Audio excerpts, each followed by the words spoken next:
महम के विधायक बलराज कुंडू नारनौंद प्रकरण में घायल कुलदीप सातरोड़ से मिलने आज जिंदल अस्पताल हिसार पहुंचे। यहां उन्होंने कुलदीप सातरोड़ की हालत का जायजा लिया और चिकित्सकों से उसकी स्थिति के बारे में जाना। इस मौके पर वे कुलदीप के परिवार से भी मिले और आर्थिक सहायता देने की घोषणा की। बलराज ने परिवार को 2 लाख रुपए नकद और जब तक कुलदीप ठीक नहीं हो जाता तब तक 10,000 रुपए महीना देने की भी घोषणा की। साथ ही कहा कि अगर कुलदीप को इलाज के लिए किसी बड़े शहर के बड़े अस्पताल में ले जाने की जरूरत है तो इसके लिए पैसों की कमी नहीं आने दी जाएगी। कुलदीप के परिवार से मिलने के बाद पत्रकारों से बातचीत में बलराज ने कहा कि सरकार के नुमाइंदे जात पात के नाम पर जनता को बांटने का प्रयास कर रहे हैं और राज्य में अशांति फैलाना चाह रहे हैं। बता दें कि कुछ दिन पहले नारनौंद में राज्यसभा सांसद रामचंद्र जांगड़ा के कार्यक्रम के विरोध करने के दौरान कुलदीप सातरोड़ नामक किसान प्रदर्शनकारी बेहोश होकर गिर गया था। किसानों का आरोप है कि पुलिस की पिटाई के कारण कुलदीप की ये हालत हुई, जबकि हांसी पुलिस की तरफ से बयान आया कि किसी बीमारी के चलते कुलदीप की ये हालत हुई है। इसी घटना के कारण किसानों ने हांसी लघु सचिवालय के बाहर धरना देना शुरू किया हुआ है। हांसी में यह धरना तीसरे दिन भी जारी रहा है। महम के विधायक बलराज कुंडू हांसी में किसानों के धरने पर भी पहुंचे और वहां उन्हें संबोधित किया। बस आज तो मैं कई दिन से चल रहा था, चंडीगढ़ था मैं, तो आज भाइयों से बात हुई, कुलदीप की हालात जानने के लिए आज यहाँ पहुँचा हूँ। तो आज मैंने देखा है, कुलदीप को देखा है, डॉक्टर से बात हुई है। तो अभी तो उसकी हालत को स्थिर बता रहे हैं डॉक्टर, स्टेबल है। तो मैं तो यही डॉक्टर से कहा है और उनके परिवार से, यहाँ शुक्र मोर्चा के हमारे किसान नेता भी थे, कि हम सब का उद्देश्य और सब की दुआएं यही है कि आज कुलदीप की ज़िंदगी बचाना, उसकी जान को बचाना। उसके लिए जो भी ट्रीटमेंट चाहिए यहाँ होता है। यहाँ वैसे डॉक्टर विजय काफ़ी अच्छे डॉक्टर माने जाते हैं इस एरिया के, और वो पर्सनली इस विजय को देख रहे हैं। लेकिन फिर भी मैंने किसान मोर्चा उनके परिवार से भी, डॉक्टर से भी मैंने बात की। मैंने बोला है अगर इसके लिए वो ये समझें कि यहाँ से बेहतर हम इसको गुड़गांव, दिल्ली, मेदांता या आर्टिमिस अपोलो में इलाज हो सकता है, तो मैंने उसके लिए भी कहा है, उसके लिए पैसे की चिंता करने की ज़रूरत नहीं है। कुलदीप की ज़िंदगी बचे, उसके लिए जिस भी हॉस्पिटल में चाहे जो बेटर इलाज इसको मिले तो मैं वो करवाने के लिए तैयार हूँ। जिस तरीके की बार बार ये घटनाएं हो रही है उस पर क्या कहना चाहेंगे? देखिए, ये बड़ा दुर्भाग्य है। ये तो 1 साल हो गया है और आज इस प्रकार से सरकार के नुमाइंदे इस प्रकार की घटनाएं, इस प्रकार की ओछी टिप्पणियां दे रहे हैं। आज से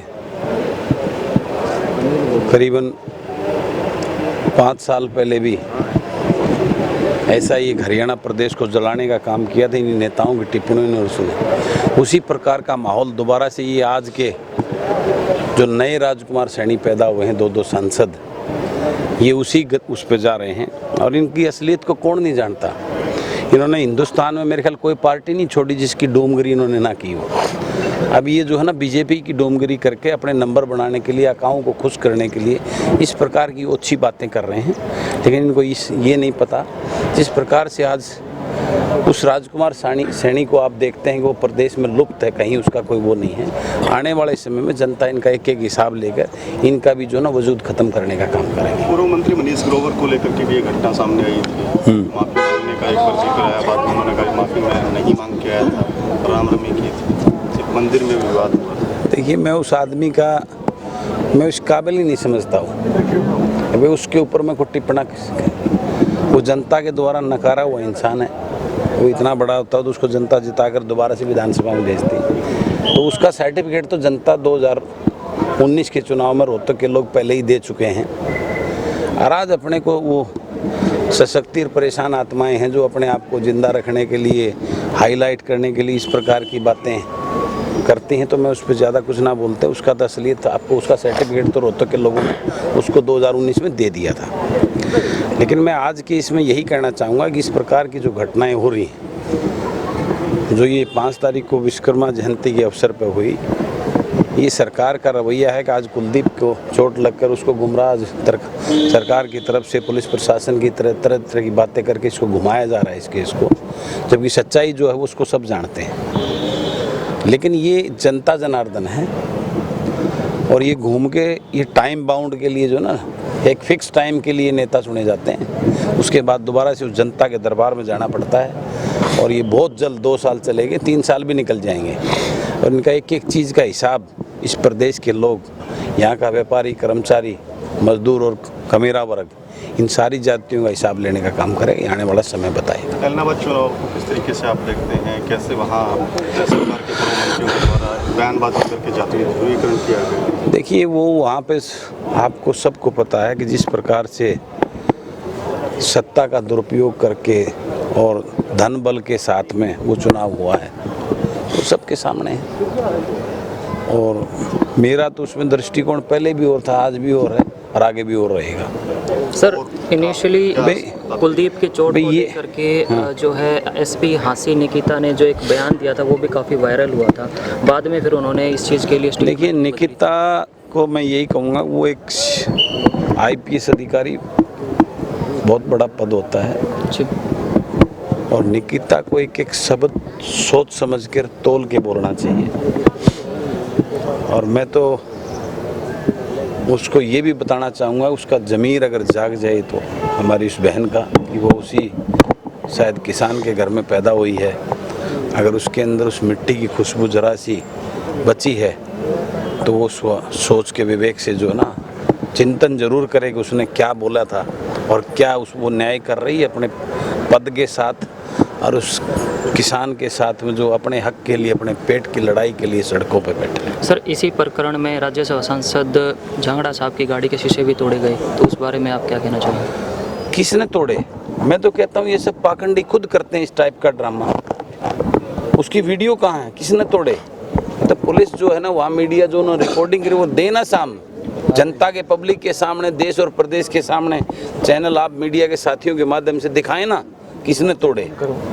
ये तो अपनी मर्जी से कुछ भी बोल दे, किसने तोड़े क्या तोड़े, ये इनको कौन रोक सकता है? सत्ता ताकत इनके पास है तो कुछ भी कर सकते हैं, वही सब कर रहे हैं। ऐलनाबाद को लेकर के और तात्पर्य आपने कहा? चलो फिर करेंगे। आज मैं कुलदीप के विषय में यहाँ राजनीति नहीं, मेरा तो आज तन मन से दिल से दुआ यही है कि इस भाई की जान बचाई जाए, इसके परिवार की चिंता की जाए, क्योंकि इसके परिवार की हालत बहुत नाजुक है। यही एक कमाने वाला था, इसका भाई भी एक्सपायर है, उसके बच्चों का भी रिस्पॉन्सिबिलिटी इसकी है। मात्र 1-1.5 एकड़ इसकी ज़मीन है, वो भी धान अभी तक मैंने पता लगा इसकी जीरी भी नहीं कटी है। आज भी भाई सारे इकट्ठे होकर उसको काटने का काम करेंगे। तो मैं तो चिंता उस परिवार की भी है, कुलदीप की भी है। तो मैं आज आया था कि इसके इलाज में किसी प्रकार की कोताही, फाइनेंशियली को रुकावट ना आए और इसके परिवार के रोज़मर्रा की जीवन शैली में उसको, परिवार को, उसको जो बच्चों को पढ़ाई में, उसमें कहीं और कोई ना हो, उसके लिए मैं आया हूँ कि मैं क्या मदद कर सकता हूँ। उसके लिए मैंने विचार किया है, मैं 2 लाख रुपए इस इलाज के लिए दूंगा और 10,000 रुपये मासिक आज से ही इसके परिवार के लिए, घर खर्ची चलने के लिए मैं दूंगा जब तक कुलदीप ठीक नहीं हो जाए। क्या घर पे बच्चों से, परिवार से मिलने? हाँ, मैं अभी मिलने के लिए उनके पास जाऊंगा। उससे पहले एक बार मेरे पाबड़ा गांव से एक दलित परिवार का एक गरीब का बेटा जो है ना, उसको ब्रेन हेमरेज हो गया, उससे मिलके 5 मिनट उससे मिलके और उसकी भी मदद, क्योंकि वो गरीब का बेटा जो फौज में भर्ती होने की तैयारी कर रहा था और उसको सुबह उसमें ब्रेन हेमरेज हो गया, उसका इलाज चल रहा है, उसके लिए भी थोड़ी आर्थिक मदद देकर उसको मिलकर मैं फिर उसके बाद उसके घर पे मिलता हुआ, राशि होता हुआ निकलूंगा। एक तरफ जिस तरीके से बीजेपी और सत्ता दल के लोग हैं, जातीय जो चीज़ें फैलाने की कोशिश कर रहे हैं,